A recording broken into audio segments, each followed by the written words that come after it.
What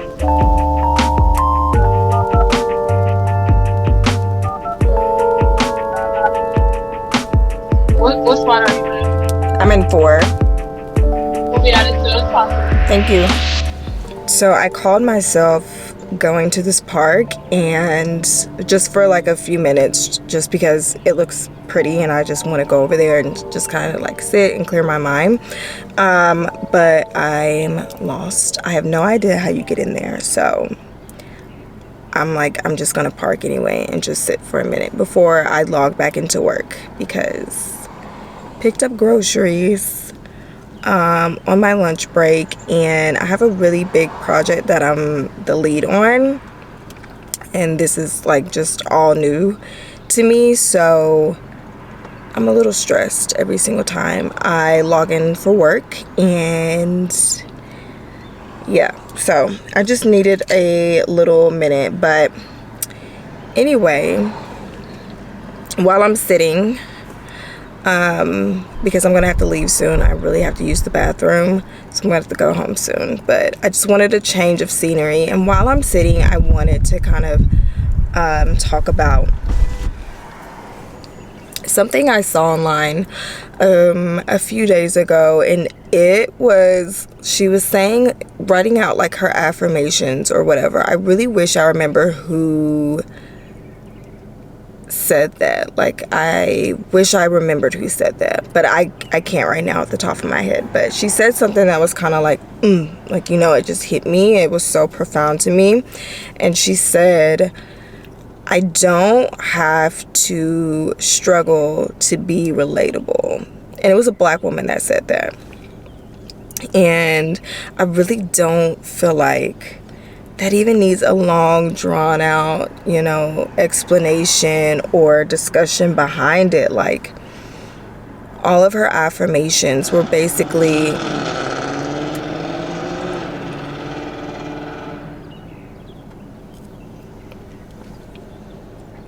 anyway, so all of her affirmations were basically saying like she is deserving of, you know, a life that is free of struggle and full of experiences, financial well-being, and all of that good stuff. And I swear I will probably never forget her affirmation or saying, and I find myself waking up and I am kind of like trying to embody it every single day.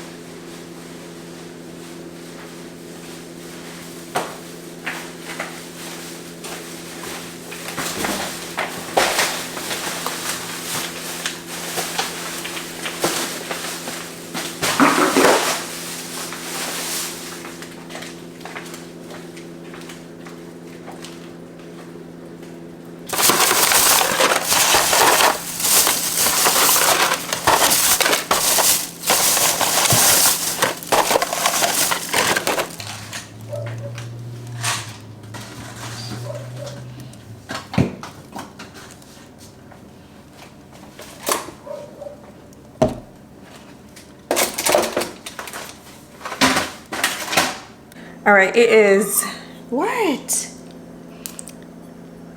Lunchtime for me. I have to eat before I pass out. So this is our meal today.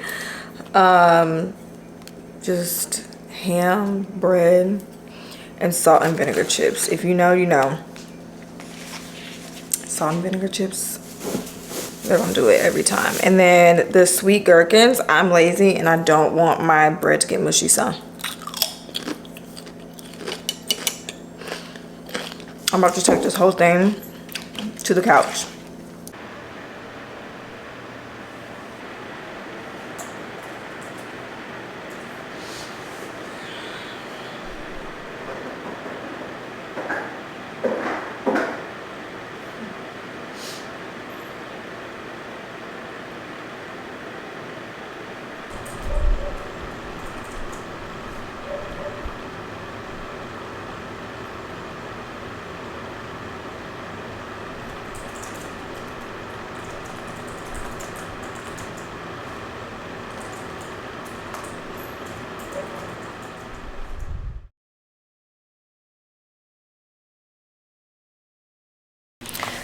I just did something real scary, and let's just say we're gonna be eating ramen noodles around here for a little while. I just finally sat down and balanced my budget, as in writing down all of my accounts, my account balances, seeing how much I spent. And let's start there for a minute. So originally I had a $6,000 furniture budget, right? Get in this thing, realize we have absolutely nothing. I don't know what I was living with before, but it was bare minimum. So I realized, like, I don't have much of anything. And that also Home Depot and Lowe's, I should just get a sleeping bag and begin to sleep there, because I feel like I'm there literally every single day. I have to go back to Lowe's for some blinds today, probably tomorrow, because I'm not gonna have time to do it when I leave the gym. So I went ahead, just because it's still the budgeter in me. I shared this with you guys in hello, focus. There we go. But I shared this with you guys in my video where I broke down, you know, my budgets and how much money I would have coming in. So I went in, and every single time I made a purchase for furniture and things like that, I put it in here just so I could keep up with my little $6,000 budget. Changed it to $8,000. Realized that wasn't enough. Went up to $10,000, and now it's looking more like maybe I should make a budget of $12,000. But so far I have spent a total of $10,439.44. That is not including my Lowe's and Home Depot runs for like nails. I had to get a garbage disposal. There's something that I needed for the roof. I got some stuff for the roof. Like, so it's probably close to $11,000 that I have spent so far. So obviously I'm way over my head, and I honestly did not know what I'm doing. I did not know what I was doing. I still don't know what I'm doing. I am learning, I am documenting, and I am sharing it with you. So I would say nothing less than $10,000 if you are moving into a home, whether you are renting or you are owning, and you're moving with nothing and you got kids, okay? Nothing less than $10,000, because you're going to be very humbled if you try to go less than $10,000, unless you go to thrift stores and things like that. But I've slowly been, you know, allowing myself to buy things. I'm trying to get my style, you know, together. And just like I was saying earlier in the video, I don't have to struggle to be relatable. And I also see that as saying, you don't always have to take the cheap route, Diana. Like, that is the part of me I am trying to get away from. That part of me that feels the need to always take the cheapest route possible. That can wind up costing you more money in the long run. And I've seen that, and I see that now. Like, I can't just do patch jobs in this home. I am paying 6 figures for this home. Get it done, and get it done right, by hiring a professional whose profession is whatever you're needing done. Aunt Pookie or your daddy or anything, it's not gonna work. So that is where I am at in life. Releasing the frugal person. It's still good to be frugal. Your girl's still frugal. You know, I am still on a budget. I just have to really step into the woman that I want to become. And you know, she's not always taking the cheap route. We want convenience, and we want a little bit of luxury, and we are deserving of that, and we need to accept that we are deserving of that. And that is literally like my prayer every single night. But oh yeah, when it came to my budget, I have not checked in with my finances since I moved in, and that's been about a month. So it's been a little all over the place. I have not been in a position where I literally did not know what the heck was in my bank account, what was coming in, what was going out, what the account balance was in years. And let me just say, I don't know how I used to live like that, because the anxiety that I had was intense, but I kind of just ran from it because I knew it was a creek.